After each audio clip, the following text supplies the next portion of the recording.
All right, let's see. There we go. Need to be able to hear my own voice after all, don't I? Hello there, my friends.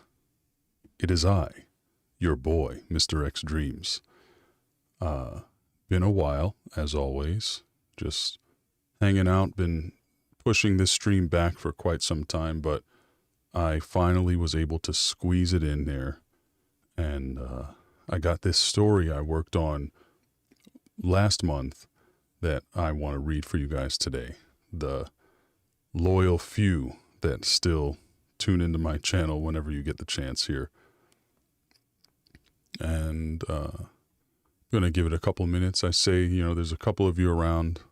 Let's catch up for a little bit and see how everybody's been over the past, what was it? Maybe a month ago, a month and a half, something like that. Last time I did a stream. Let me know how y'all been doing. Hit me with some chat as I mentally prepare myself for this reading. This is kind of it's on the longer side as far as stories that I write typically go. And I think you're really going to enjoy it. I had a good time writing it.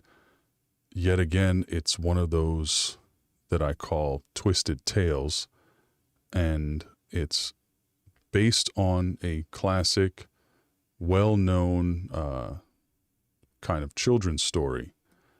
And my objective as you listen to this, it's thinly veiled, but and you'll definitely get it by the end, but I want to know who can figure out, or at least give a good guess at what story this is based on as soon as possible. That's one of the things I want to see when I start actually reading it.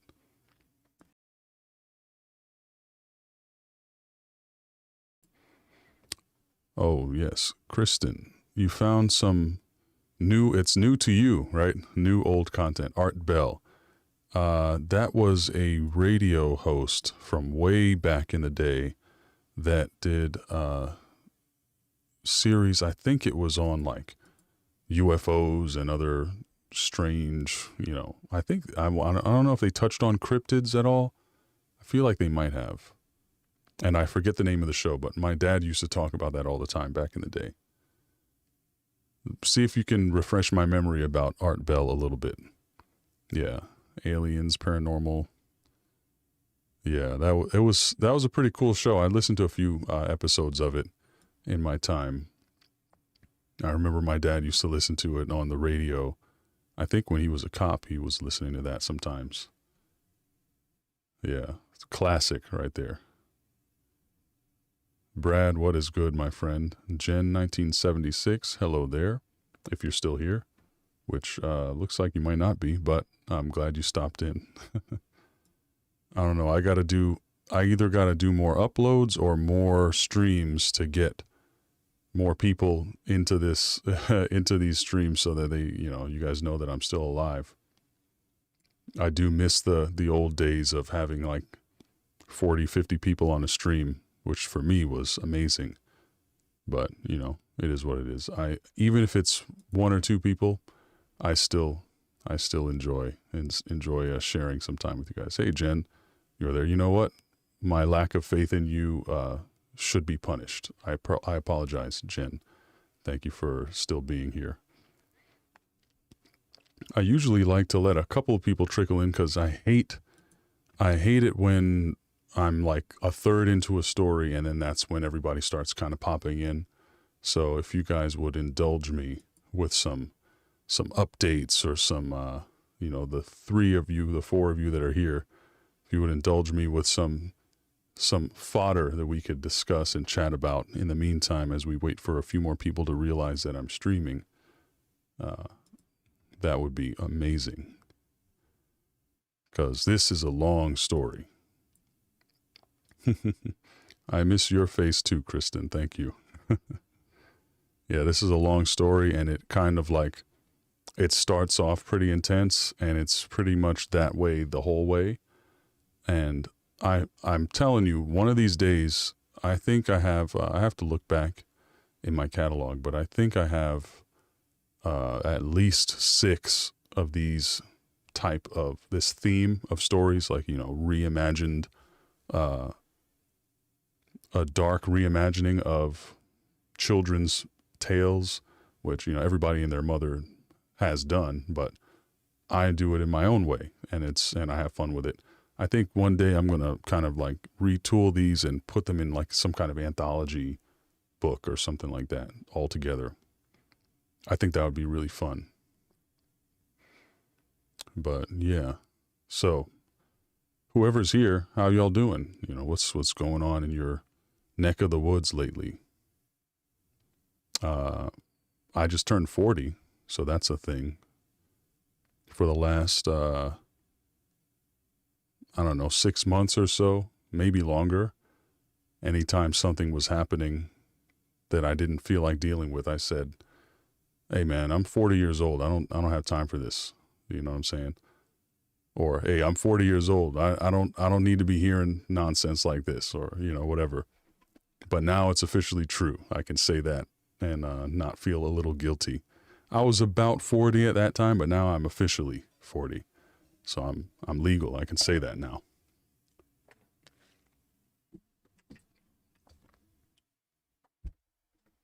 I thought that was noteworthy on my part anyway.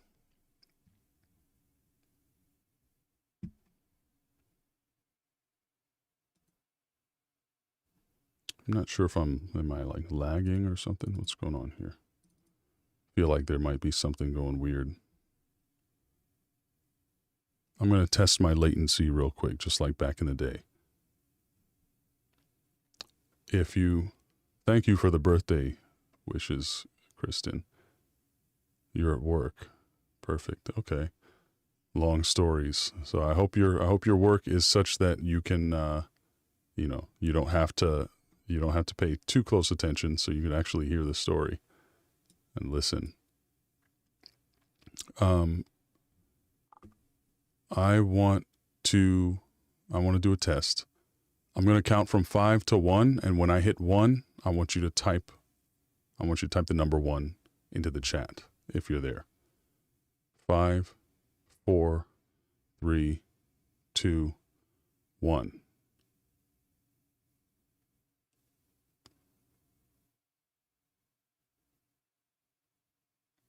Okay, so about 5 seconds of latency, it looks like. 5 to 6 seconds. That's interesting. Okay, well, fair enough. That's fine. Valerie Ronquillo. That's a name I haven't seen in a long, long time. I'm glad to see you, my friend. I hope you're doing well. And thanks for helping me with that test for both of you.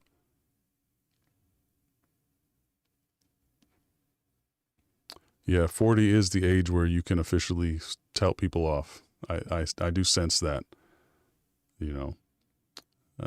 Okay. So you're cleaning. That's all. That's a good. That is the perfect thing to listen to this type of stuff with. All right. So it looks like this is going to be one of those days where just a handful of people, and anybody who comes to the stream 15 minutes late and misses part of the story, that's pretty much on them. Maybe they can watch it back later. But yeah, and I just noticed I don't even have any music or anything on. This is unacceptable. No, not that one. It's a little too music-y. Get some ambiance in here.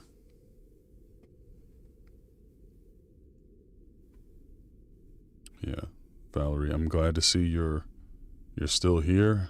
You went through a lot, and you're great now. That's what it's all about.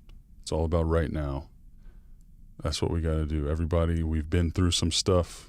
All the people that watch this channel or used to watch this channel, this channel, maybe it's me, maybe it's the subject matter, but it seems to attract a lot of people that go through some stuff. And, the point of it all is getting through it. That's how I see it. But anyway, let me get ready. Let me arrange this stuff so I can get ready to get started. And don't worry about the latency, Kristen. That's okay. I'm sure you will hear everything I'm saying eventually in your own time. And just like with Art Bell, even if other people have heard it before, it'll be new to you. A little timely and topical commentary there. So let me make sure all my stuff is in order. And then we'll get to recording.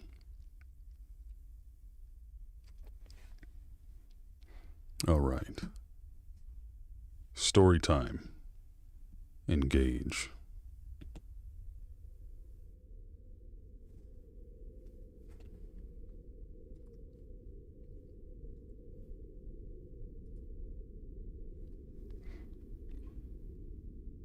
Madeline awoke in a world upside down.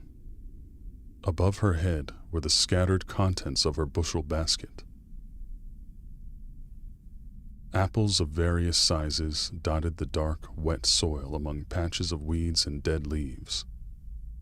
Prints from bare feet crisscrossed everywhere. Her body swayed gently in the cold winds of early dusk.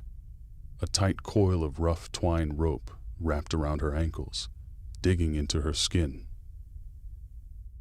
Her old joints ached under the slack of her weight. Her temples felt like they might burst from the pressure of hanging head over heels. With all her strength, she curled upward and tried to undo the knot that bound her to the branch of a mighty oak. It didn't take her long to realize it was no good.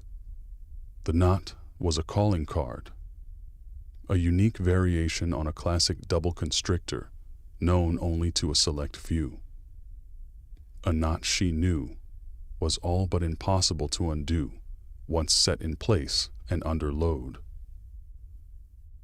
Just as she realized this, she noticed a glint of moonlight reflected in an old, silver-bladed knife tucked into the folds of the rope. Her eyes widened as she pulled it out, and her heart began to race. Mon Dieu. The words escaped her lips with a shudder. She desperately sawed away at the binding until it snapped, leaving her at the full mercy of gravity. She instinctively balled herself up before slamming into the ground with a thud.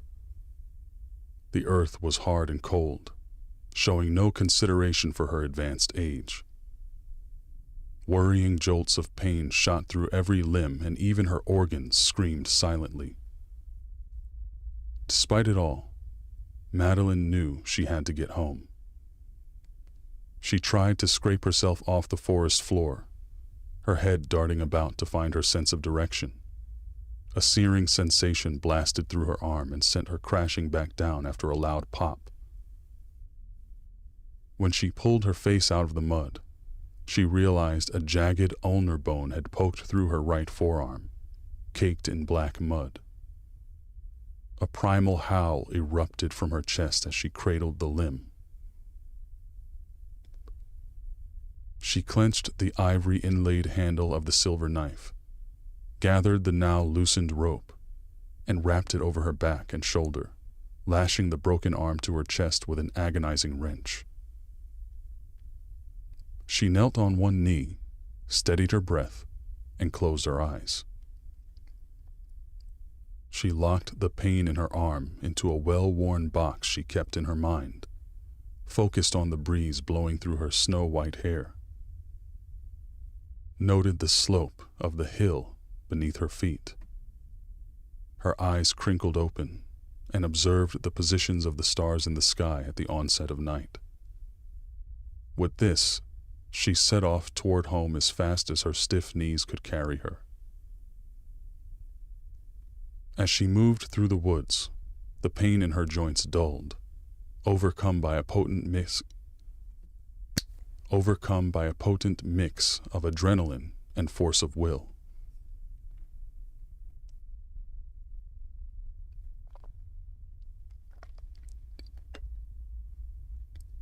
Her steps became lighter and seemed to miss the earth at times, as if stepping on the air itself. Someone or something meant for her to get home late. Injured, not dead. Only one name came to mind. Catherine. The name repeated between her ears, stained with regret and mourning. The voice that spoke the name was not the weathered one she had grown into, but the voice she had in her youth. The longer she ran, the closer she got to home, the quieter the woods became. She found her old ways coming back to her, making her nearly as quiet in her movements as the terrified animals hiding themselves away in the brush. At every turn, she faced a specter from her past.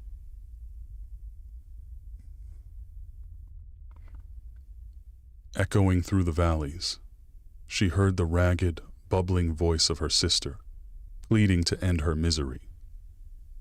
Spread across the trees, she saw the bloodstains of a hunt long buried in the far corners of her mind. The salty, metallic flavor of the knife conjured memories of the last time she used it, failing to miss her mark. Perhaps not failing, but choosing not to plunge it deep into her sister's heart. She could still taste the tears she wept over half a century ago on that fateful night. New tears traced the wrinkled paths of her face, drying in the wind as she dashed through the woods. Drying in the wind as she dashed through the woods. As her old cottage home came into view, peeking through the greenery of the silent forest, a long-lost yet familiar stench in the air assaulted her nostrils, and she wondered if she was too late. Madeline crouched low to the ground, ignoring the throbbing pain in her arm, pushing through the haze of confusion and shock at the situation she had awoken into. Stealthily, she approached a cracked open window of her home, tilting her head to peer inside. Sitting in a dark corner, she saw the mirror image of herself, dressed in her own nightgown. The figure heaved a deep, shuddering breath as it laid in wait, gently swaying back and forth in Madeline's rocking chair. In the failing light, a dim, yellow glow could be seen in the double's eyes.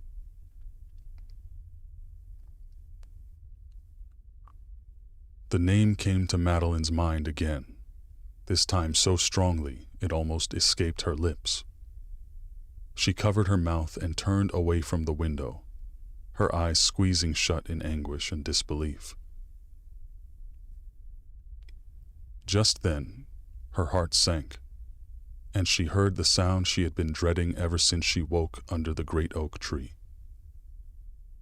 Without a second thought, she made her way to a hidden panel on the side of a garden bed. Her heart sank as she realized the flowers she had planted were nowhere to be found.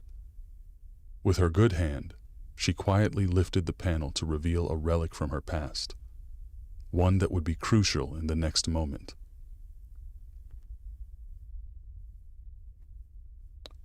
Shifting perspective now. Young Margot stood on the cobblestone porch, fiddling with the long, puffy braids of auburn hair that laid on her shoulders. She straightened her bright red frock and fluffed the frilly white apron she wore over it. Clouds of wheat flour and powdered sugar plumed all around as she did, causing her to sneeze. The twine basket she held in the crook of her elbow almost lost its precious cargo, a pair of small cakes she baked to enjoy with her grandmother. The house seemed quieter than usual, as did the whole forest on the way there. When she peered into a window, she noticed all the lavender and wolfsbane kept along the window sills had been rather unceremoniously torn out.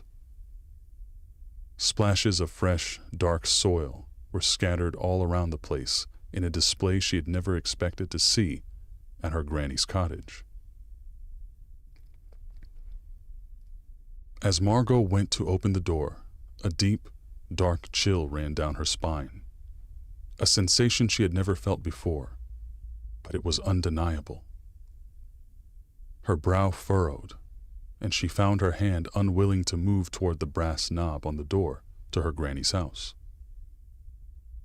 She took a moment, shook her head, and reminded herself that there was nothing to worry about. After all, Granny always said her home was made specially to keep them both safe. Whenever she visited the countryside, she forced her hand to touch the knob, but noticed the door was already open. Before she could question it, her granny's voice came from somewhere inside the quaint house, easing her troubled mind. "Is that a delicious treat I smell at my door?" "Yes, Granny, I bought us some cakes," she said with glee. "Do come in, my dear girl," the voice replied.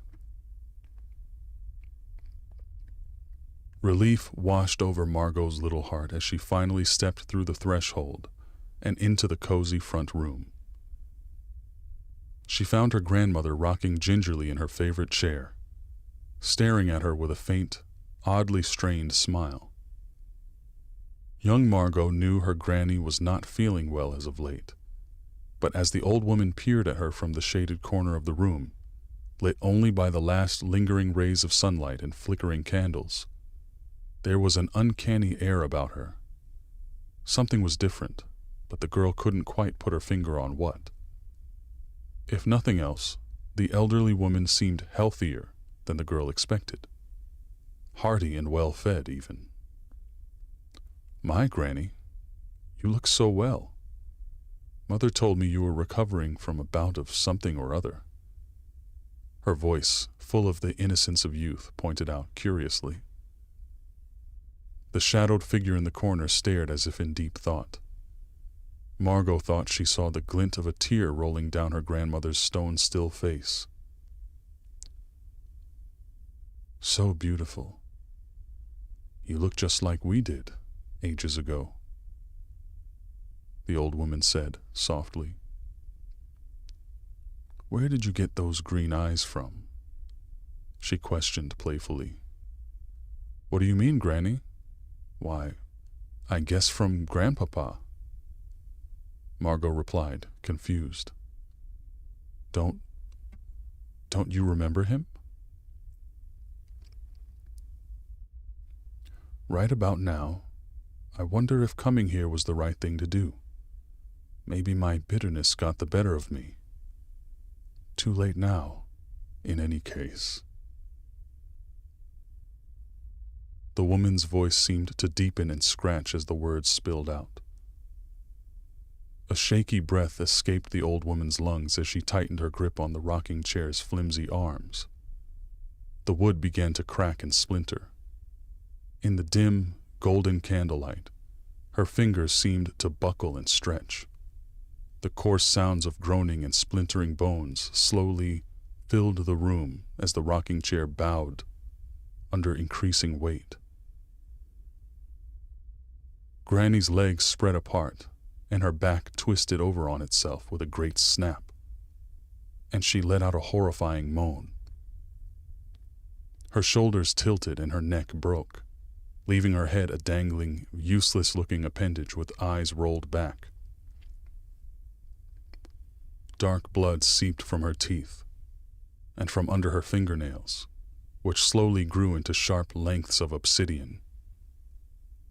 Margot watched, paralyzed with fear as Granny's writhing body stood, suddenly towering over her like never before. The hanging neck began to right itself and the face elongated, forming a crude, horrifically disfigured snout full of long, pointed teeth. More than it seemed designed to contain.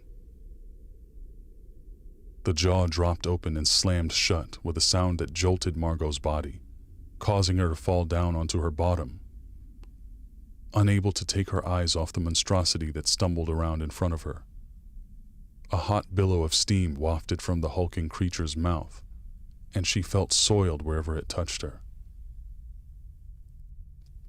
With her body unable to move, her mind raced through countless questions. She puzzled over what was happening and wondered if it was all a bad dream. Suddenly, the monster was staring at her, motionless. She thought at first it was standing still, but then she realized she was living a single, drawn-out moment. It had happened to her once before, when she fell from a high tree branch. She counted the leaves on each branch as she fell, and just before a good, strong branch presented itself, she felt a little tingle that made her notice it. She had all the time in the world to grab hold of it and save herself from a nasty fall.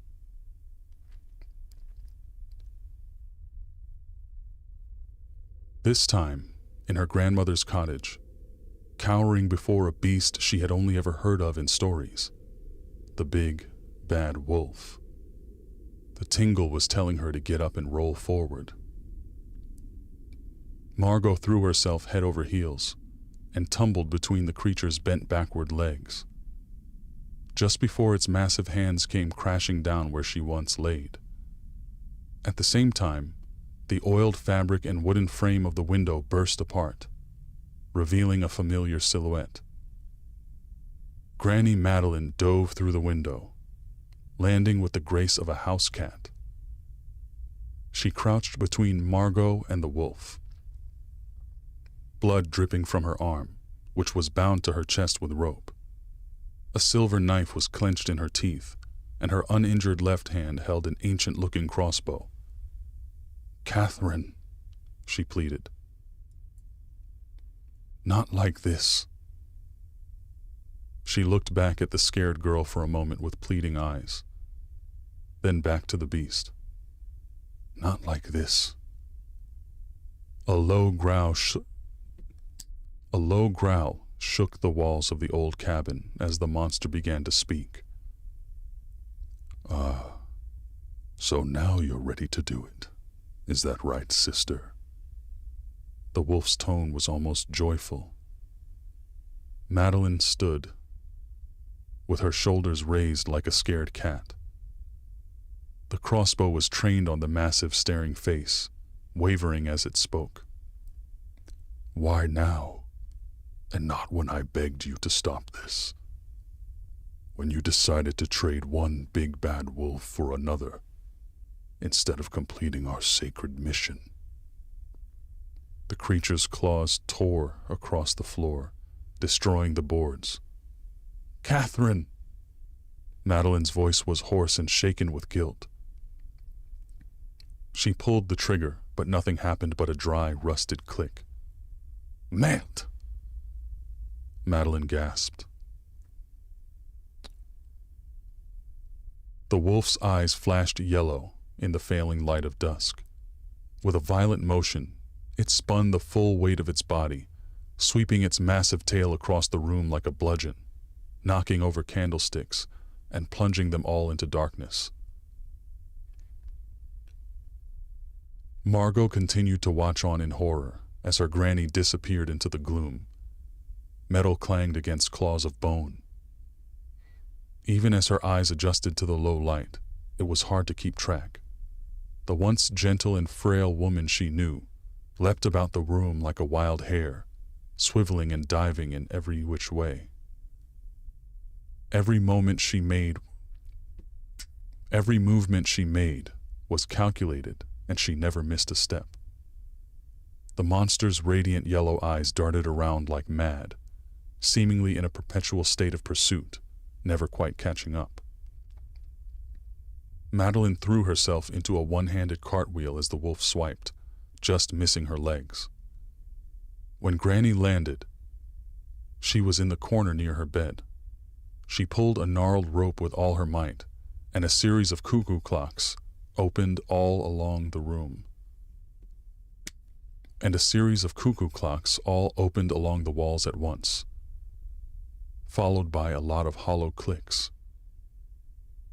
Margot looked back to the beast, who stood staring at Granny with a haunting, ear-to-ear grin across its bloody, gray snout. A disturbing chuckle erupted from the creature's freakish windpipes, as suddenly it charged with a balled fist toward the corner where Granny stood. Madeline darted away with lightning speed, rolling along the cracked floorboards and sprinting through the door leading to the kitchen. With a smirk and an arrogant huff, the wolf followed her, ignoring Margot. What little of me remains, I must say, is happy to see you built our house, Madeline. Madeline. It really is a thing to behold, all these traps, the wolf said, as its massive paw scraped across the wall, knocking down the clocks, revealing crude holes hidden behind. Tell me, Maddie, do you still hunt? These words came in a softer, more familiar voice. Maybe I should do that voice then. Tell me, Maddie, do you still hunt? These words came in a softer, more familiar voice. As the beast disappeared into the kitchen after Granny, Margot finally got the nerve to quietly get to her feet. She searched in the dim light for something, anything that could make her more than just a helpless observer. She reached into one of the holes and found a small, unloaded bow.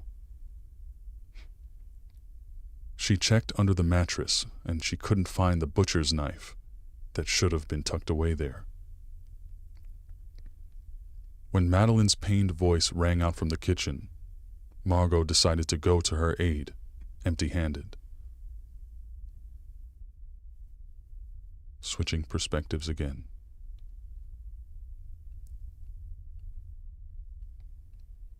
And by the way, Kristen, you were totally right. You got it pretty early on. Good job.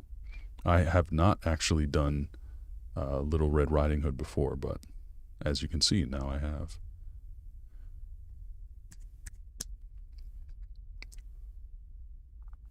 Madeline's back heaved as her ragged breaths tore at her already burning lungs. She tried to speak, but the miles-long flight through the woods had taken a toll on her voice. Sister, the wolf hissed, speaking the word Madeline wanted to say, its twisted vocal cords emanating a voice steeped in hate.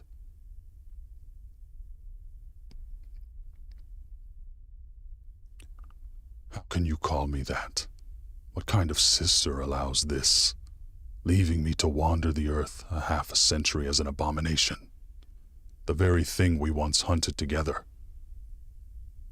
Decades of animosity could be felt as her words boomed across the once cozy room. Madeline whispered scratchy words. Catherine, I'm so sorry. I was weak then. Let me be strong now. My sweet sister. I see you in there, behind those haunted eyes. Let me end this. The wolf's eyes went pale, their fierce gleam quieting for a moment as it crept toward Madeline, who stood propped up against the stove, chest heaving. I love you, sister. I always have, Granny said between panting breaths. I never wanted to see you like this, but I know it's my fault. Straining with every motion, she raised her hand and pulled down on a candle holder that jutted inconspicuously from the wall.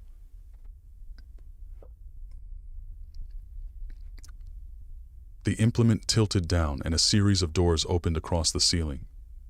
Carved wooden spouts cranked down into place, followed by a steady flow of black liquid which rained down, covering everything in the room. As the substance soaked into the matted gray fur of the towering wolf woman, it stood stoically, staring with an air of what almost seemed like acceptance. Bitch, she snarled, licking her thin lips. Vervain and dill.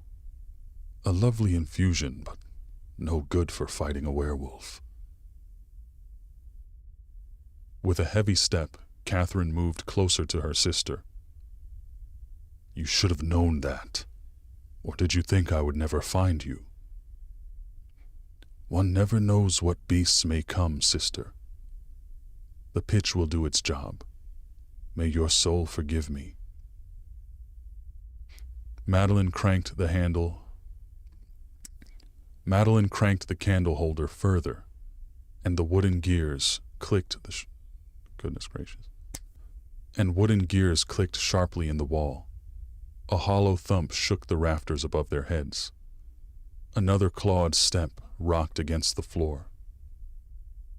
What's the matter? Has someone removed your sparking powder? Another lurching pace. What a shame. The wolf lunged onto Madeline, smashing the rustic wooden cabinetry. Its giant maw half swallowed her as it sank its massive teeth into her shoulder, back, chest, and neck at once. The beast clenched its jaws, cracking her ribs and biting through her arm before ruthlessly flinging her motionless body to the ground.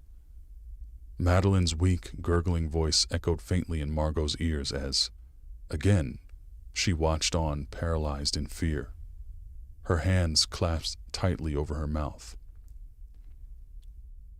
I'll take my leave now, sister, the wolf uttered, shooting a beaming glance directly at Margot's eyes.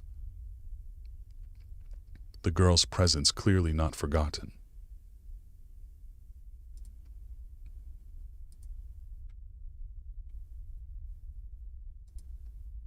Uh-oh, stand by.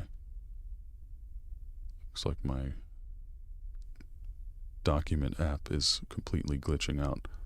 All right, here we go. I got it back here.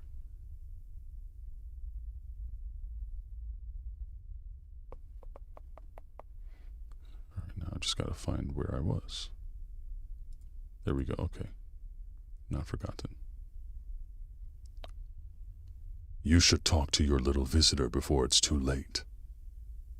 Maybe she can do what you could not. The monster walked toward the broken door. The monster walked toward the broken front door. Her steps staggered as she slowly and agonizingly began to shrink down into a spitting image of the kindly grandmother.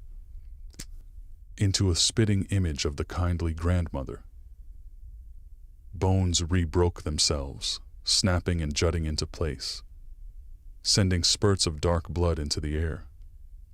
By the time she reached the door, her form had become frail once again, the aged picture of an old woman, but the twisted grin on her face betrayed her true nature as something far more terrible. The image of her granny's face staring at her with those putrid yellow eyes burned into Margot's mind. In a soft, grandmotherly voice, Catherine finished her thought.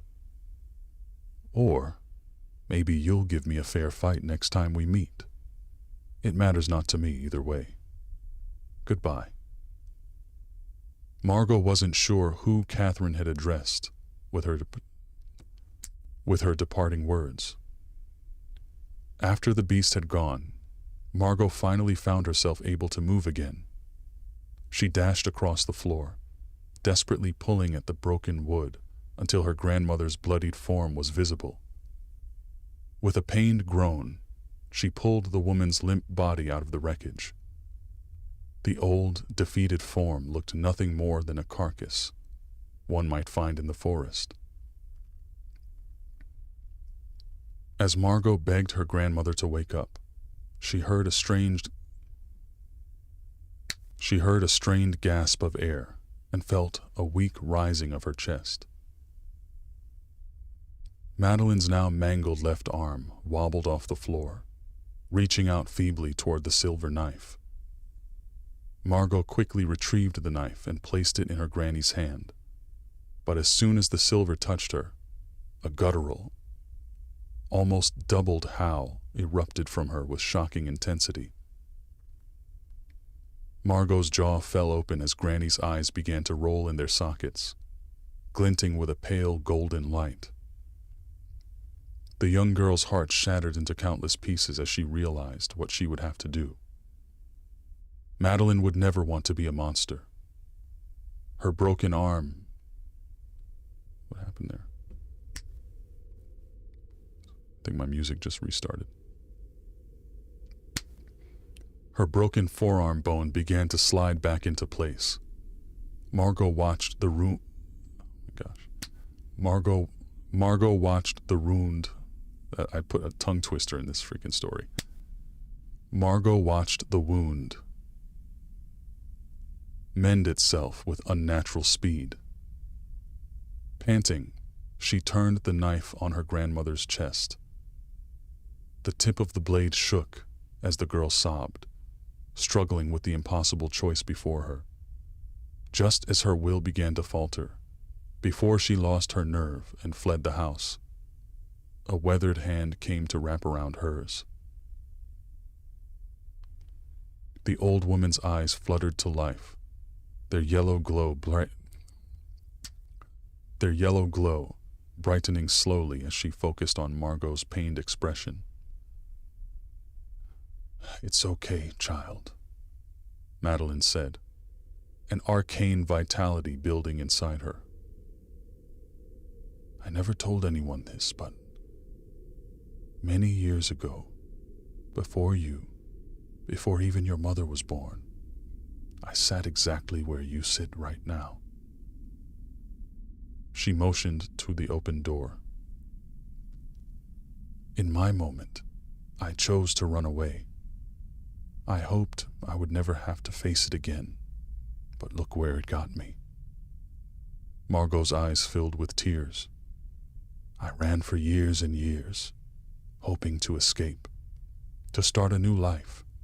And, my sweet girl, you and your mother, you gave that to me. I am thankful." The girl's eyes squeezed shut. "I know I have no right to ask you, but there's no choice, and there's no time. If I do this myself, the curse will remain. I need your help." Madeline caressed Margot's face and gently adjusted the collar of her red dress. "You've always been a brave girl. I need you to be braver now than ever. When it's done, look under my bed. Find my journals. Learn how this world truly works." She coughed, black blood sputtering onto her chin. "I never saw a hunter in your mother, but in you, I sense greatness. My little Red Riding." The old woman's voice trailed off, and her eyes widened in a flash of fear before finding Margot's face again. Madeline's hand grasped Margot's with a new, shocking strength. Together, they plunged the knife in, a trickle of tinged blood flowing from the wound as the woman's breaths became ragged.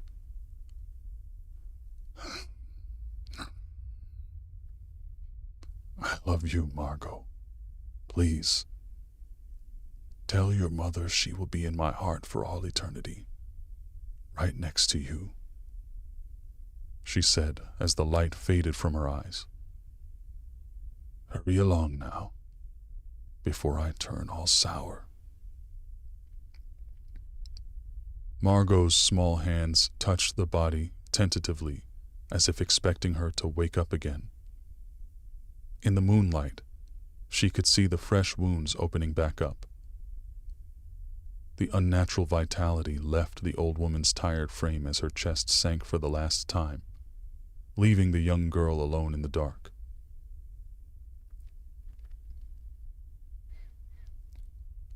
Sometime later,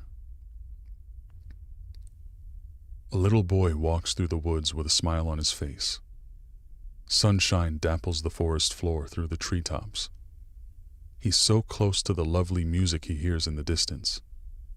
A voice as sweet as honey seems to dance through the trees into his ears, beckoning him as the increasingly frantic calls of his mother fade into the distance. He arrives at the mouth of a serene lake, staring at the gentle waves as they kiss the shore. Suddenly, a pale face stares at him from among the ripples. A girl with skin as white as powdered snow.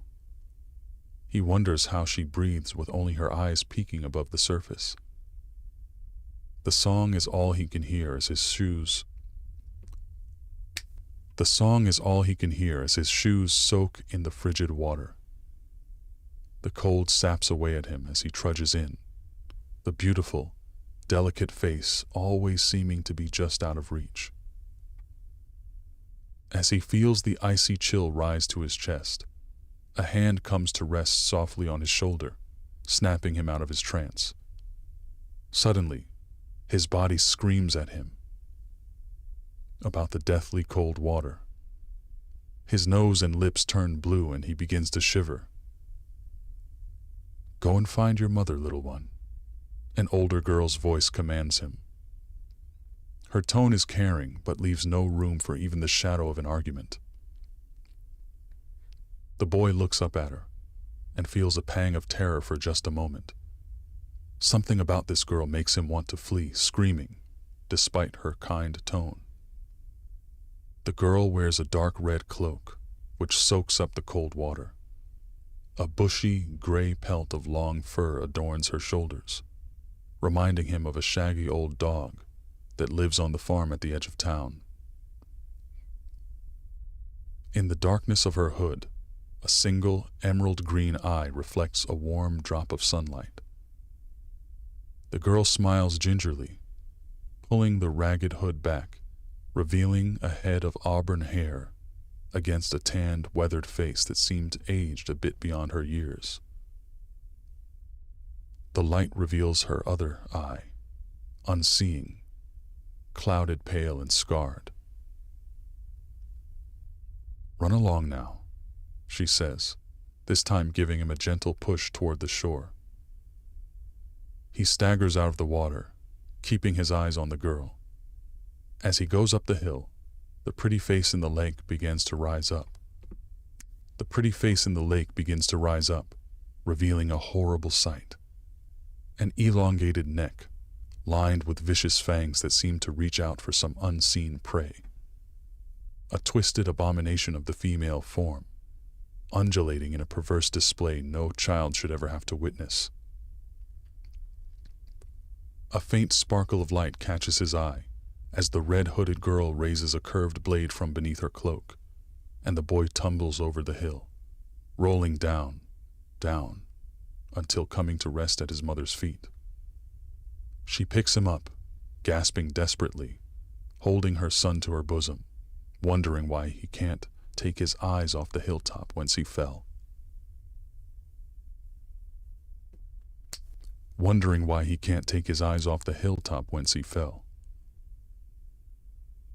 The end.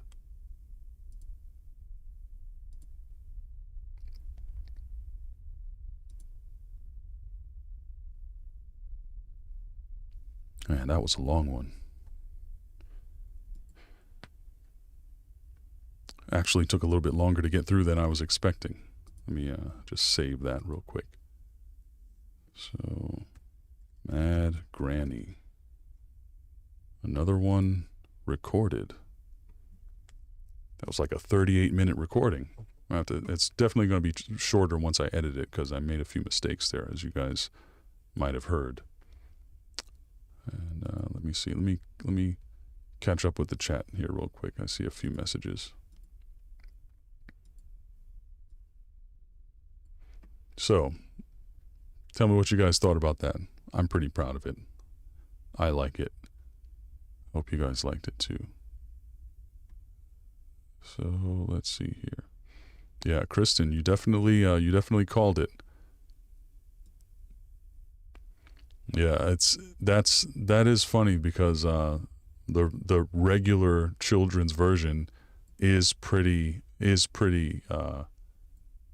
you know, intense as it is, but you know, I always like to put my little spin on things. Hope you guys liked it.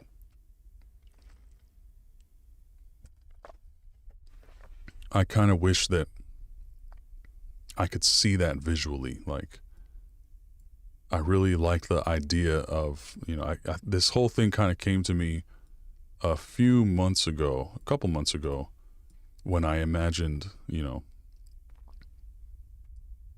the wolf, and I'm sure this is not super original, but the wolf from the Red Riding Hood story being a werewolf instead of a regular wolf or a talking wolf. But I thought of it, you know, I kind of integrated the idea of the wolf disguising itself as the granny, but it's because it's her twin sister who became a werewolf because they used to be werewolf hunters or monster hunters, and you know, she got turned one day and the other sister was unable to bring herself to, you know, unalive her own sister, her twin sister. And that causes this animosity that makes her want to hunt her down and ruin her life, basically, which she does. And, you know, as you might have seen at the end of it, she basically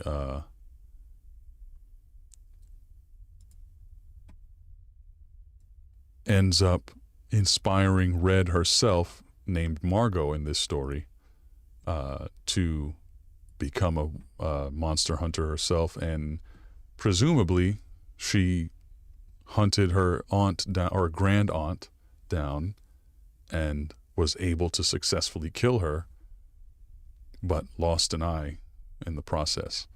And then she becomes this rugged, badass monster hunter that goes around helping people. That was kind of the gist of it.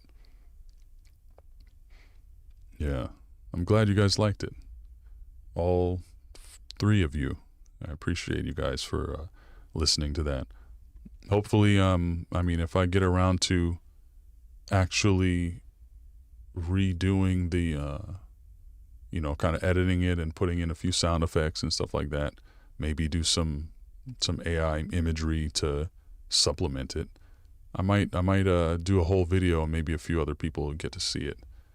But otherwise, I mean, you guys are part of a pretty exclusive club right now. You know, you got the first look at this brand new story. And it's my first show that I've done since I hit my midlife milestone of turning 40. So that's fun too. All right. So my main goal was to get this story out there and get it recorded. And of course, when if I'm going to sit down and record a video or record a story, I'd prefer to be able to chat with people and have some people hear it in real time instead of just sit and record it in silence by myself. That's how I kind of like doing these days. Otherwise, I don't really do much recording. So now that that's out of the way, maybe I'll just wrap it up.